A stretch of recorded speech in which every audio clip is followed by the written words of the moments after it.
Have you ever faced a dilemma, either in your work or your personal life, when your gut said no, but you couldn't quite say it yourself? Dear Toastmasters and guests, before I share with you the story of double dinners and saying no, there are 3 things you need to know about me. First of all, I have Indian heritage. And that means people of Indian origin really struggle to say no. Hear me out. I think people pleasing is a part of our DNA. Why do you think when the colonizers came, we gave them our spice, our jewels, our wealth? It took us 200 years to make the first revolution, even, or the first revolt. And if that's for foreigners, imagine what it's like to say no to your family. Saying no to an Indian family is like the passport to being disowned. Secondly, and almost a bit controversial compared to my earlier colonizer comment, I'm also British, which means I am ridiculously polite. And along with my please and thank yous, I will choose passive aggressiveness over confrontation any day. The third and final thing you need to know about me is I'm a foodie. I love all kinds of deliciousness served on a plate. But unfortunately, as I found out, there is something called too much good food. Flashback. I am newly married, still staying in the city of India where my in-laws are. A few days before I'm going back to the UK, my husband is not in the city. That evening, I'm going to my mom's, and of course, I'm going to eat dinner there. My mom is not only the best cook in the world, she's cooking up a feast for me. I cannot wait. I go over to my mother-in-law, and I tell her about my plans and that I'd be back later on in the evening. My mother-in-law's response? So you will eat dinner at our house, no beta? Now, for most people, that sounds like a question. A question where you have the option of answering yes or no. And considering this situation, a normal person would say no. Newsflash, I am not a normal person.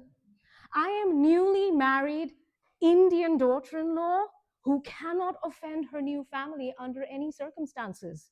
So when my mother-in-law is asking me if I'm eating dinner at her house the same evening my mom is cooking up a feast for me, I am telling myself, I'm eating 2 dinners tonight, and I have to come up with a plan.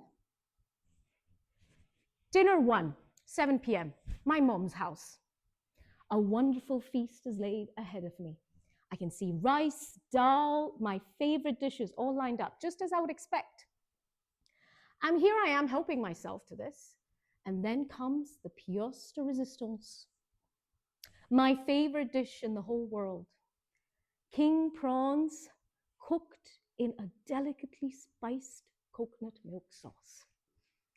I can have bucketfuls of this with rice on any given day, let alone a few days before going back to the UK where I do not get my mom's cooking. So here I am having my 3rd or 4th helping when I suddenly remember I have to have another dinner, like really soon. What do?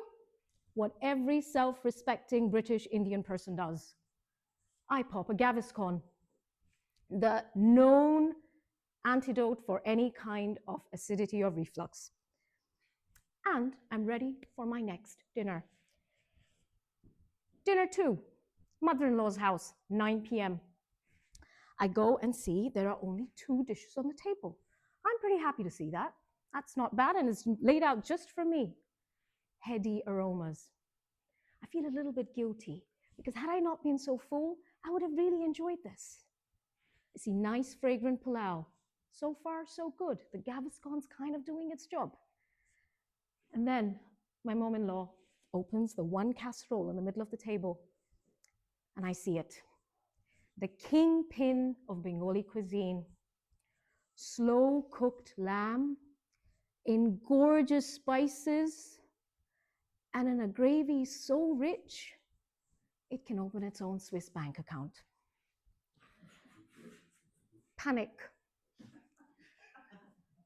One more bite versus I'm going to burst. The dilemma is on my face. My in-laws are surprised. I have stopped eating. They're asking me if I do not like the lamb. Even more panic. Here I am, physically stuffed to pain. And now I've offended my in-laws saying that I don't like their food. What do? I ask for peppermint tea because I'm feeling a bit full. And that is true. That is true. I am feeling really full. Now imagine a jug that's filled with water right to the top. And you pour peppermint tea on top of it. I'm going to leave the graphic details out on what happens after that. But I can tell you, I completed that evening sitting in the toilet, cursing myself for doing that to myself. So, dear Toastmasters and guests, what does this delightful turn disastrous dinner story tell you? Not every one of you here will have the same cultural conditioning like I do. British, Indian, that's a blessing not everybody has. Many of you are even Dutch, and the Dutch directness might help you. But surely you too, like you told me at the start, have faced that dilemma when you have gone along with a plan, afraid not to offend someone, and you ended up ruining it for everyone. That's definitely been my learning, and it has been a while since this happened, of course. And I've learned a few things. Saying no to family is okay if you explain why. You don't have to punish yourself to do that. And the most important thing that I have learned is if with context you're able to explain, it doesn't have to be impolite. And finally, I have learned, do not bite more than you can chew. Contest chair, Toastmaster. Yeah, thank you. Thank you.